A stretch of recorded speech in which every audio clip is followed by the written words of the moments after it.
Hello everyone, my name is Lucky Loya. Today I will deal with the chapter 2 of the Fundamentals of Physical Geography class 11 NCERT book. I have already discussed the first chapter, so let's begin with the second. The origin and evolution of the earth. Do you remember the nursery rhyme? Twinkle twinkle little star, starry nights have already attracted us since the childhood. You may also have thought of these stars and have had numerous questions in your mind. Questions such as how many stars are there in the sky? How did you come into existence? Can one reach the end of the sky? Maybe many more such questions are still there in your mind. In this chapter, you will learn how these twinkling little stars were formed. With this, you will eventually also read the story of origin and evolution of art. So let's start. Let's begin our story of origin of earth. The last number of hypotheses were put forth by different philosophers and scientists regarding the origin of earth. One of the earlier popular argument was by German philosopher Immanuel Kant. Mathematician Laplace revised it in 1796. It is known as the nebular hypothesis. The hypothesis considered that the planets were formed out of a cloud of material associated with a youthful sun, which was slowly rotating. It is known as the nebular hypothesis. So what is nebular hypothesis? Hypothesis considered that it was assumed that the planets were formed out of a cloud of material associated with a youthful sun, which slowly rotating. Later in 1900,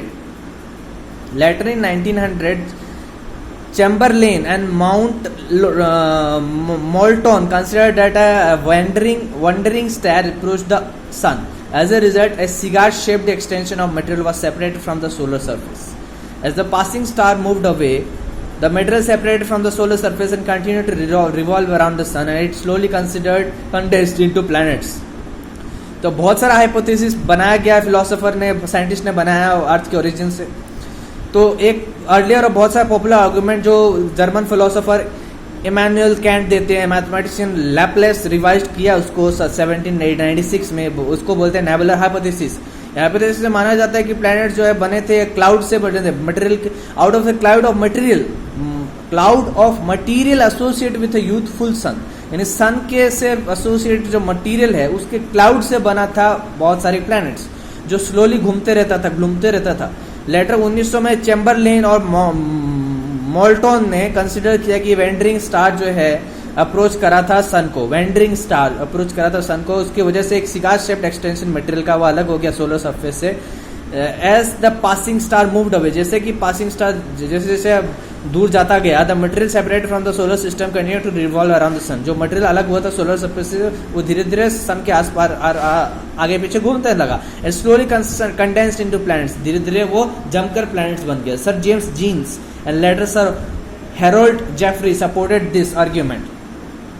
At a later date, the arguments considered of a companion to the sun to have been coexisting. These arguments are called binary theories. बाद में a argument considered of a companion to the sun to have been coexisting. जो argument जिसमें माना कि considered of a companion to the sun to have been coexisting. These arguments are called binary theories. In 1950, Otto Schmid in Russia and Carl Wijaskar in Germany somewhat revised the nebular hypothesis. यानी auto SCHMIDT, इसको हम पढ़ रहे हैं स्मिड, क्योंकि बाकी सब को साइलेंट कर दिया एक बार. स्मिड, तो ऑटो स्मिड रूसिया में और कार्ल विजास्कार जर्मनी में उसने रिवाइज किया नेबुलर हाइपोथेसिस को. Though differing in detail, they considered that the sun was surrounded by solar nebula. सन को चारों तरफ से सोलर नेबुला सराउंड करता था, containing mostly the hydrogen and helium. सन के चारों ओर हाइड्रोजन और हीलियम का एक घेरा था. Along with what may be termed as dust, साथ में डस्ट भी था. The friction and collision of particles led to formation of a disc-shaped cloud. इसकी फ्रिक्शन और कोलिजन, आपस में भिड़ंत की वजह से पार्टिकल्स के, उसकी वजह से डिस्क शेप्ड क्लाउड की रचना हुई. And the planets way formed through the process of accretion, और एक्रीशन के प्रोसेस से प्लैनेट्स बनने लगे. However, scientists in later period took up the problems of origin of universe rather than that of just the earth or the planets. बाद में universe के बनने के प्रॉब्लम्स के ऊपर फोकस करने लगे साइंटिस्ट, अर्थ के बनने के प्रोसेस के अलावा. Modern theories, origin of the universe. The most popular argument regarding the origin of the universe is the Big Bang theory. It is also called expanding universe hypothesis. Edwin Hubble in 1920 provided evidence that the universe is expanding. As time passes, galaxies move further and further apart. You can experiment and find what does the expanding universe means. Take a balloon and mark some point on it to represent the galaxies. Now, if you start inflating the balloon, the points marked of the balloon will appear to be moving away from each other as the balloon expands. Similarly, the distance between the galaxies is also found to be increasing, and thereby the universe is considered to be expanding. तो most popular argument थे universe के बनने का वो big bang theory था. इसमें बोलता कि यूनिवर्स जो है एक्सपैंडिंग यूनिवर्स हाइपोथेसिस. ये माना जाता है कि यूनिवर्स धीरे धीरे फैल रहा है. यूनिवर्स में प्लैनेट्स जो है, गैलेक्सीज जो है, सब अपने अपने जो डिफरेंट डिस्टेंसेस हैं उनके बीच के डिस्टेंसेस बढ़ रहे हैं. एडविन हबल ने 1920 में बताया, एविडेंस दिया कि यूनिवर्स फैल रहा है. जैसे जैसे समय निकलता है गैलेक्सीज जो है वो मूव करती है और दूर चली जाती है, एक दूसरे से और दूर जाती जा रही है. तो आप एक्सपेरिमेंट भी कर सकते हो एक बलून से. एक बलून में आप 2-3 मार्क लगा दो और उसको जो हर एक मार्क को गैलेक्सी की तरह मानो, और जब बलून फूलने लगेगा तो गैलेक्सी के बीच का डिस्टेंस जो है वो बढ़ने लगेगा. तो इसी तरह से गैलेक्सीज का जो एक्सपेंशन हो रहा है, ये थ्योरी निकल के सामने आई हमारे सामने. तो सिमिलरली डिस्टेंस वो भी बढ़ रहा है. However, you will find that besides the increase in the distance between the points on the balloons, the points themselves are expanding. This is not in accordance with the fact.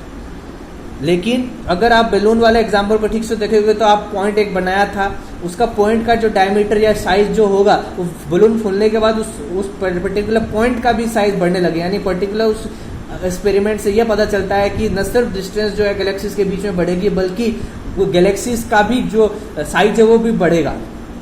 तो वही बात इसमें proof नहीं होती है. But not in the points however, you will find that besides the increase in the distance between the points on the balloon, the points itself are expanding. This is not in accordance with the fact. Scientists believe that though the space between the galaxies is increasing, observations do not support the expansion of galaxies. हाँ, अगर ये चीज़ हम लोग observe भी करते हैं कि galaxies की दूरी बढ़ रही है, लेकिन गैलेक्सीज का साइज बढ़ रहा है, ये तो हम लोग किसी भी तरह की ऑब्जर्वेशन से प्रूव नहीं होता है. So the balloon example is only partially correct. और बलून एग्जाम्पल सिर्फ पार्शियली करेक्ट था. The big bang theory considers the following stages in the development of the universe. In the beginning, all matters forming the universe existed in one place in the form of a teeny ball, singular atom with the unimaginably small volume, infinite temperature and infinite density. यानी शुरुआत में जितने भी matter जो कि universe को बनाए थे वो सारा कुछ एक छोटे से बॉल में सीमित था, एक छोटे सिंगुलर एटम में सीमित था, जो कि जिसका वॉल्यूम बहुत ही कम था, जिसमें बहुत ही इनफाइनाइट टेम्परेचर था, इनफाइनाइट डेंसिटी था. Big bang at the big bang the tiny ball exploded violently. Big bang में टाइनी बॉल भयंकर तरीके से फटा. This led to huge expansion, जिसकी वजह से बहुत बड़ा एक्सपेंशन हुआ. It is now generally accepted the event of big bang took place 13.7 billion years before the present. तो जो बिग बैंग फटने का जो इवेंट हुआ वो 13.7 बिलियन ईयर्स पहले हुआ था आज से, ये माना जाता है. It is now generally accepted. The expansion continues even to the present day. और ये जो एक्सपेंशन है वो अभी भी होता जाता है. As it grew some energy was converted to matter. जैसे जैसे वो बढ़ता गया कुछ एनर्जी मैटर में तब्दील होने लगी. These are particularly rapid expansion within the fractions of a second after the bang.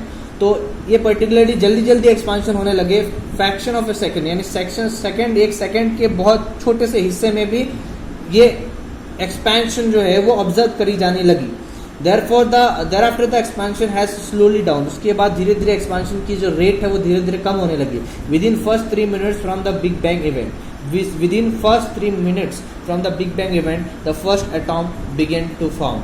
Within 3 lakh years, number third point, within 3 lakh years from the Big Bang, temperature dropped to 4500 Kelvin and gave rise to atomic matter and universe. The universe become transparent.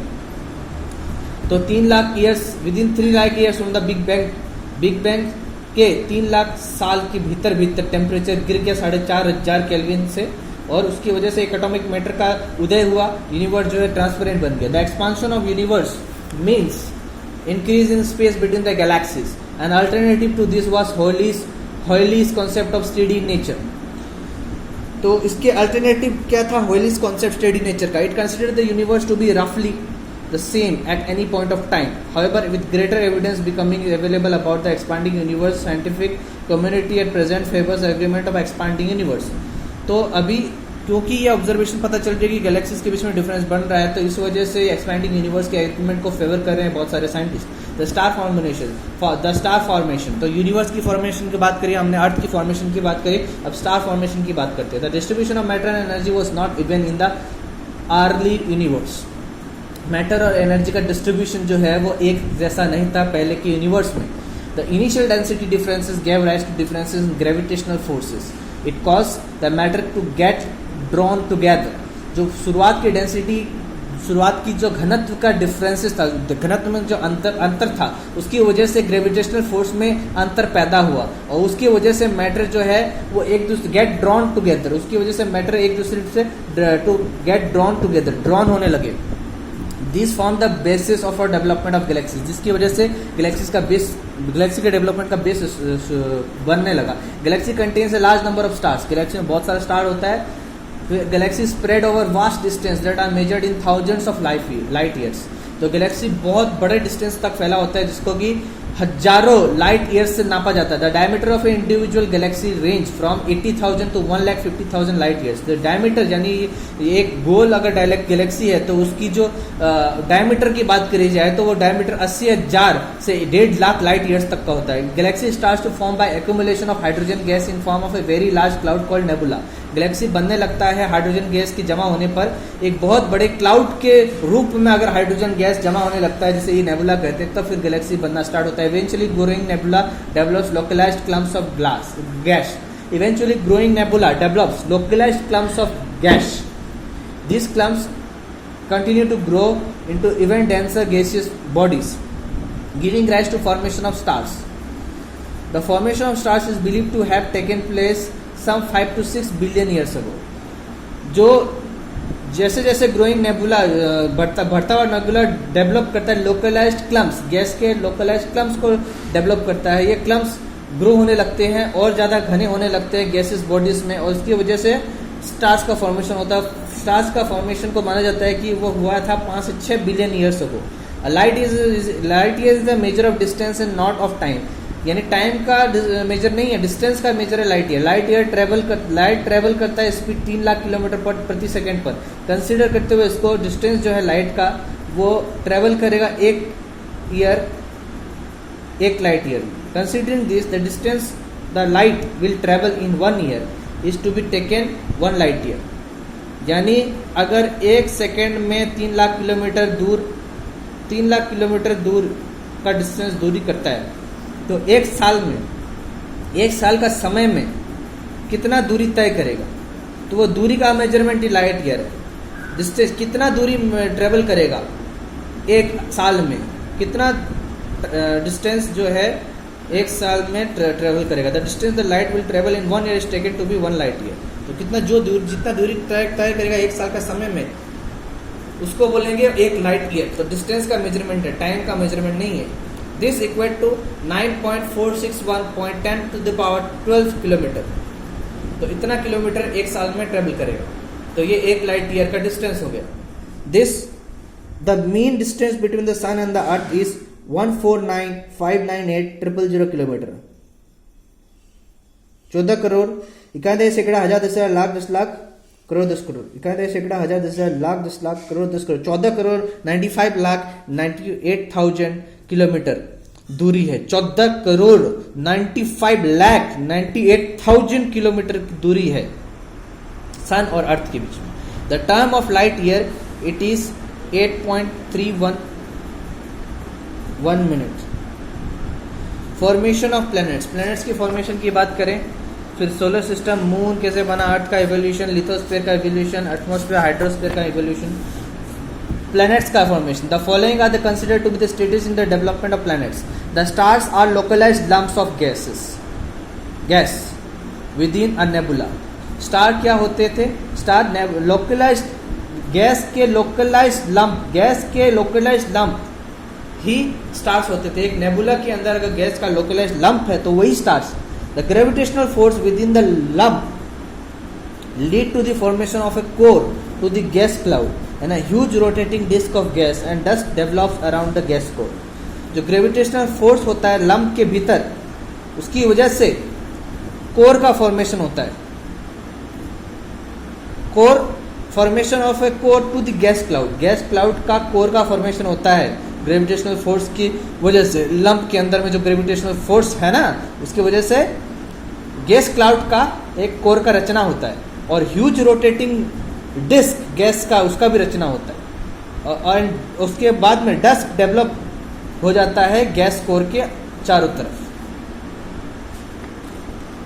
Number 2, in the next level the gas cloud starts getting condensed and the matter around the core develops into small rounded object. Gas cloud धीरे धीरे जमने लगता है. Matter जो है core के चारों तरफ वो स्मॉल राउंडेड ऑब्जेक्ट में डेवलप हो जाता है और ये स्मॉल राउंडेड ऑब्जेक्ट कोहेशन के प्रोसेस से डेवलप हो जाते हैं प्लैनेटेसिमल्स में डेवलप हो जाते हैं. In the next stage, gas cloud starts getting condensed. The matter around the core develops into small rounded objects. These small rounded objects, by process of cohesion, develops into what is called planetesimals.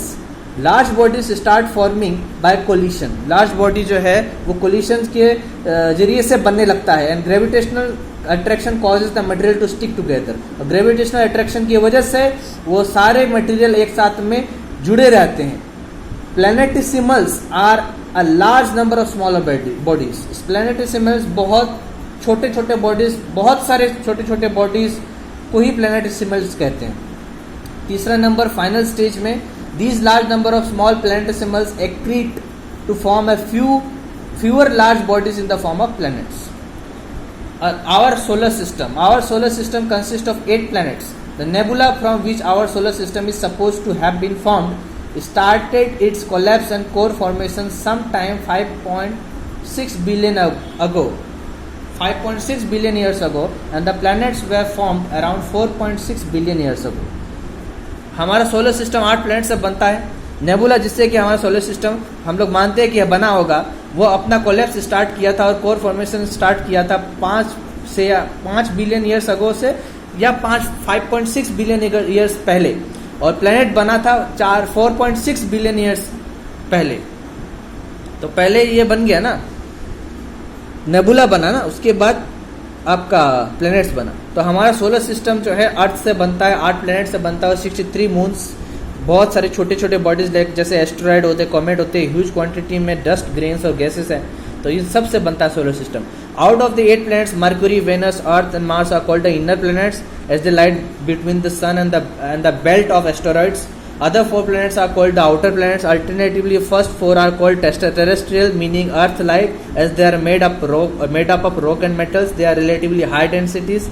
They have relatively high densities. Rest 4 are called Jovian or gas giant planets. Jovian means Jupiter-like. Most of them are much larger than the terrestrial planets, and have thick atmosphere. Mostly of helium and hydrogen. All the planets were formed in the same period, somewhat about 4.6 billion years ago. जहाँ 8 planet में mercury, Venus, अर्थ और Mars को बोलेंगे inner planets बोलेंगे, क्योंकि ये as the light between sun and the belt of asteroid, sun और asteroid के बेल्ट में रहते हैं वो लोग. और दूसरे प्लैनेट्स वो आउटर प्लैनेट्स बनेंगे. अल्टरनेटिव पहला 4 को बोलेंगे टेरेस्ट्रियल भी बोलेंगे, क्योंकि अर्थ के जैसे हैं, वो अर्थ के जैसे रॉक और मेटल से बने हैं और हाई डेंसिटी है उनका. और बाकी जो उनको बोलेंगे जोवियन या गैस जायंट प्लैनेट, क्योंकि जोवियन का मतलब जुपिटर लाइक, क्योंकि उन लोग बहुत सारा जो है most of them are much larger than terrestrial planet, क्योंकि वो सब बहुत बड़े होते हैं और उनका बहुत मोटा एटमॉस्फेयर होता है हाइड्रोजन और हीलियम का. जितने भी प्लैनेट्स हैं वो बनते हैं एक ही पीरियड में बने. All the planets were formed in the same period, somewhat about 4.6 billion years ago.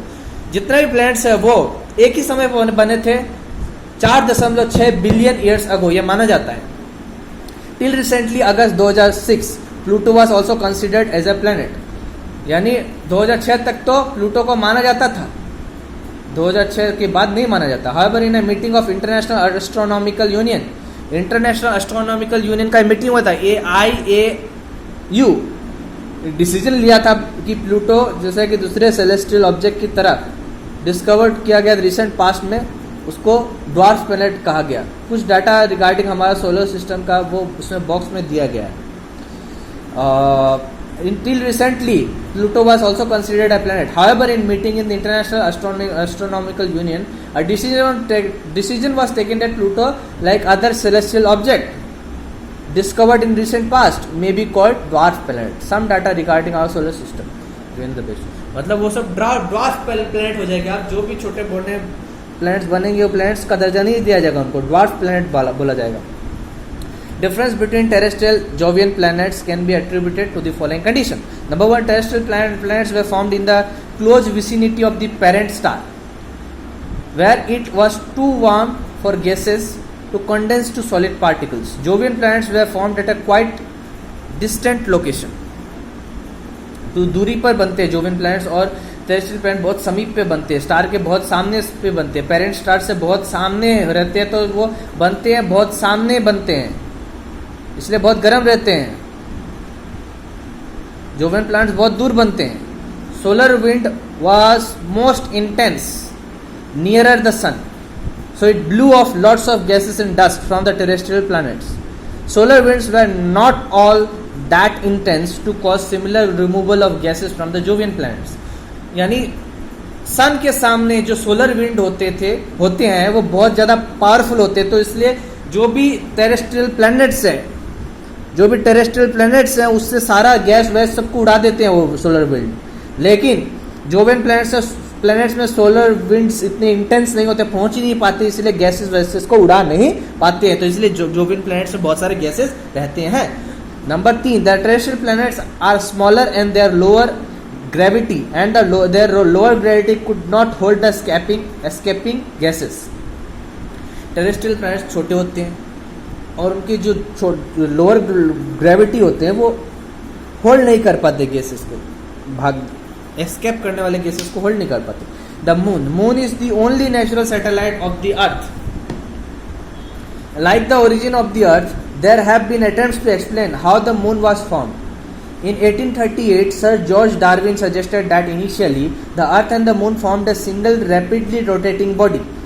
1838 में जो है सर जॉर्ज डार्विन, तो 1838 में सर जॉर्ज डार्विन ने सजेस्ट किया कि इनिशियली द अर्थ और मून है वो सिंगल रैपिडली रोटेटिंग बॉडी से बना था।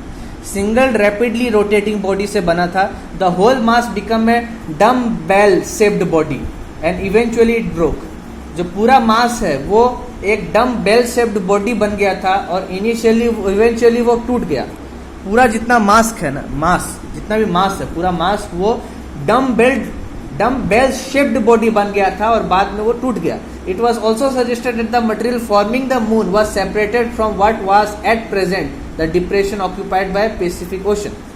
It was also suggested that the material forming the moon was separated from what we have at present the depression occupied by the Pacific Ocean. However, the present scientist, मतलब ये suggest किया जाता है कि जो मटेरियल जो moon को बनाया था वो पैसिफिक ओशन के द्वारा ऑक्यूपाइड डिप्रेशन पे प्रेजेंट था। हम लोग के पास जो अभी एट प्रेजेंट में पैसिफिक ओशन के द्वारा ऑक्यूपाइड जो डिप्रेशन है वहाँ पर एक सामान था, वो ऐसा मटेरियल था, वो वहाँ से अलग हो गया था और उससे मून बना था। लेकिन अभी का साइंटिस्ट उस चीज़ को नहीं मानता है। However, the present scientists do not accept either of the explanation. It is now generally believed that the formation of moon as a satellite of the earth is an outcome of giant impact or what is described as the big splat. तो ये moon का बनना satellite के तौर पर वो ये माना जाता है कि जाइंट इम्पैक्ट के वजह से हुआ है, जिसको कि बिग स्प्लैट भी डिस्क्राइब किया जाता है। A body of the size of 1 to 3 times that of Mars collided into the Earth somewhat shortly after the Earth was formed. मतलब मार्स जितना बड़ा है, जितना मार्स का साइज है उससे 3 या 4, 1 या 3 गुना बॉडी टकराया था अर्थ के साथ। अर्थ बनने के कुछ ही टाइम के बाद अर्थ से टकराया था। इट ब्लास्ट्स, उसकी वजह से ब्लास्ट हुआ। It blast large part of the earth into space. तो अर्थ का बहुत बड़ा हिस्सा को तोड़ के स्पेस में फेंक दिया. This portion of blasted material then continued to orbit the earth. और ये टूटे हुए टुकड़े जो थे, जो अर्थ से टूटे थे, वो अर्थ के चारों ओर बाद में घूमने लगे और इवेंचुअली अभी का मून बन गया, जो 4.44 बिलियन ईयर्स पहले बना.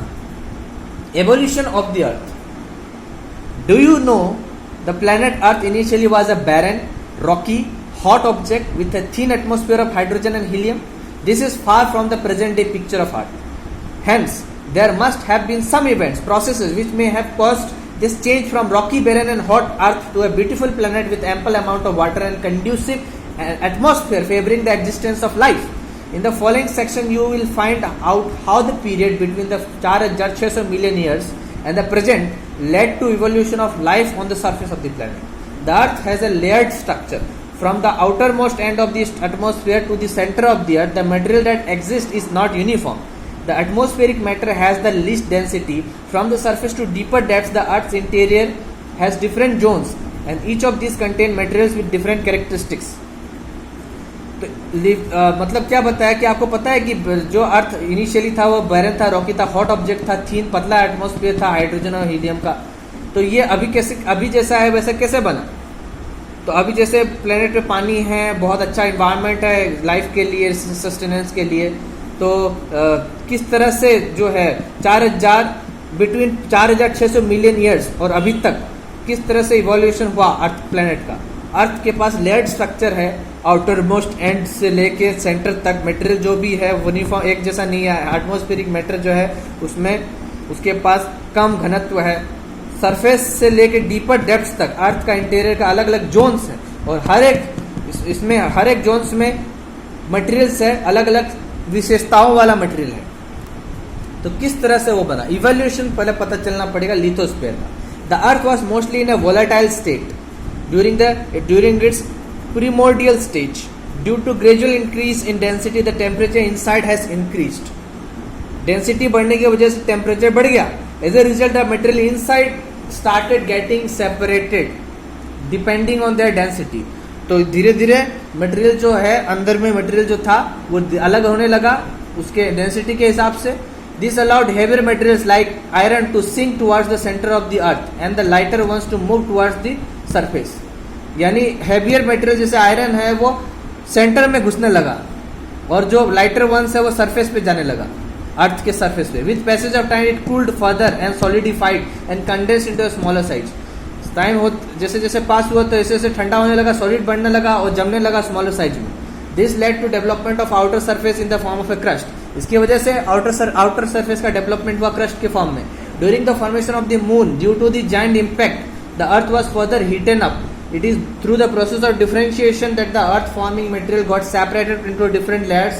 Starting from the surface to the central parts, we have layers like crust, mantle, outer core, inner core. From the crust to the core, the density of the material increases. Crust से core तक अगर जाएंगे आप तो density बढ़ता है, घनत्व बढ़ता है. We shall discuss in detail the properties of each of these layer in the next chapter. Next chapter में सारे properties को detail में पढ़ेंगे. The evolution of atmosphere and hydrogen. So how atmosphere and hydrogen got evolved? So the present composition of Earth atmosphere is chiefly contributed to nitrogen and oxygen. Present Earth atmosphere concentration 78% nitrogen, 21% oxygen and other gases 1% के करीब. It will be dealing with the composition and you will be dealing with the composition and structure of the Earth atmosphere in chapter 8. There are 3 stages in evolution of present atmosphere. The first stage is marked by the loss of primordial atmosphere. In the second stage, the hot interior of the earth contributed to the evolution of atmosphere. पहले stage में primordial atmosphere का loss हुआ था. Second stage में जो गर्म interior अर्थ का वो उसकी वजह से एटमॉस्फेयर बना. Finally the composition of atmosphere was modified by living world through the process of photosynthesis. Finally composition कैसे आया? फोटोसिंथेसिस के प्रोसेस से, जो जीवित दुनिया के फोटोसिंथेसिस की वजह से कंपोजिशन एटमॉस्फेयर का बनने लगा इस तरह का. The earlier atmosphere with hydrogen and helium is supposed to have been stripped off as a result of the solar wind. जो अर्लियर एटमॉस्फेयर था हाइड्रोजन और हीलियम का वो माना जाता है कि वो उड़ गया क्योंकि सोलर विंड की वजह से उड़ गया. This happened not only in case of earth but also in all the terrestrial planet. ये सारा टेरेस्ट्रियल प्लैनेट में हुआ ये सारा कुछ. Which we suppose to have lost the primordial atmosphere through the impact of solar wind. यानी primordial atmosphere खत्म कैसे हुआ? सोलर विंड की एक्शन की वजह से. During the cooling of the earth gases and water vapour way released cooling के समय में गैसेज और वाटर वेपर रिलीज हुआ था इंटीरियर सॉलिड अर्थ से. This started the evolution of present atmosphere. The early atmosphere largely contained water vapour, nitrogen, carbon dioxide, methane, ammonia, very little of free oxygen. The process through which the gases were outpoured from the interior is called degassing. Continuous volcanic eruption contributed water vapor and gases to the atmosphere. यानी शुरुआत में present early पुराना atmosphere में water vapour था, nitrogen था, carbon dioxide था, methane था, ammonia था, बहुत थोड़ा सा ऑक्सीजन था. जो प्रोसेस जिससे कि गैस बाहर निकला इंटीरियर से, उसको डी गैसिंग बोलते हैं. यानी सेंटर से बाहर निकल के सरफेस में आया, उसको डी गैसिंग कहते हैं. कंटिन्यूस वॉल्केनिक इरप्शन जिसकी वजह से वाटर वेपर और गैसेज जो है वो एटमॉस्फेयर में गए, तो वो वॉल्केनिक इरप्शन से गए. As the earth cooled, the water vapor released starting getting condensed. जैसे ठंडा होते रहा तो वाटर वेपर जो निकल रहा था वो धीरे धीरे जमने लगा. Water carbon dioxide in the atmosphere got dissolved in rain water and the temperature further decreased causing more condensation and more rain. Carbon dioxide जो कि एटमॉस्फेयर में मिलता था वो रेन वाटर के साथ मिलके और टेम्परेचर को घटाने का काम किया और कंडेंसेशन किया. The rainwater falling on the surface got collected in the depression to give rise to ocean. तो रेन वाटर जैसे जैसे गिरता था वो डिप्रेशन में कलेक्ट होता रहा, उसकी वजह से जितने डिप्रेशन थे वहाँ पर ओशन बन गए. The earth's ocean were formed within 500 million years from the formation of the earth. तो अर्थ के बनने के 500 मिलियन सालों में ही अर्थ का ओशन बन गया. This tells us that the ocean are as old as 4000 million years. This tells us that the oceans are as old as 4000 million years. Sometimes around 3800 million years ago, life began to evolve. However, around 2500 to 3000 million years ago, before the present, the process of photosynthesis got evolved. Life was confined to the oceans for a long time. Oceans began to have the contribution of oxygen through the process of photosynthesis. Eventually, oceans were saturated with oxygen, and 2000 million years ago, oxygen began to flood the atmosphere. Origin of life. The last phase in the evolution of Earth relates to the origin and evolution of life. It is undoubtedly clear that initially the Earth or even the atmosphere of the Earth was not conducive for the development of life. Modern scientists refer to the origin of life as a kind of chemical reaction which first generated complex organic molecules that assembled them. This assemblage was such that they could duplicate themselves, converting inanimate matter into living substance. The record of life that existed on this planet is different periods found in rocks in the form of fossils. The microscopic structure closely related to the present form of blue algae have been found in geological formation much older than some 3000 years ago. 3000 years, it can be assumed that life began to evolve sometime 3800 million years ago. The summary of evolution of life from unicellular bacteria to the modern man is given in the geological time scale on page 18. तो हम लोग क्या पता चला कि अर्थ का ocean बना था 500 मिलियन ईयर्स.